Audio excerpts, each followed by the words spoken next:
అందరికీ నమస్కారాలు. రాయదుర్గం పట్టణ ప్రజలందరికీ కూడా బాబు జగజీవన్ రావు గారి జయంతి శుభాకాంక్షలు తెలియజేసుకుంటున్నాను. బాబు జగజీవన్ రావు గారు భారతదేశానికి గొప్ప స్వాతంత్ర సమర యోధులుగా గుర్తించబడారు.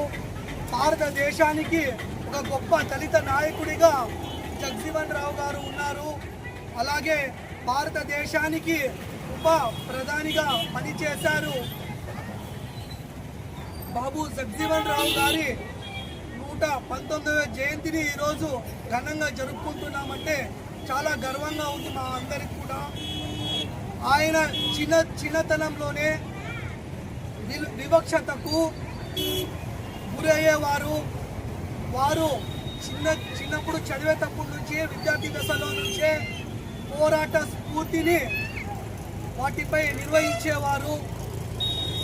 అలాగే బాబు జగజీవన్ రావు గారికి భారతదేశ ప్రభుత్వము భారతరత్న ప్రకటించాలని నేను కోరుకుంటున్నాను.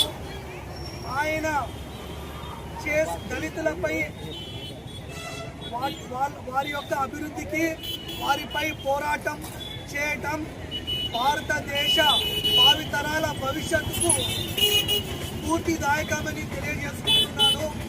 ఆయనకు ఘన నివాళులు నిర్వహిస్తూ ఆయనకి నమస్కారాలు తెలియజేసుకుంటూ ధన్యవాదాలు తెలియజేసుకుంటున్నాను.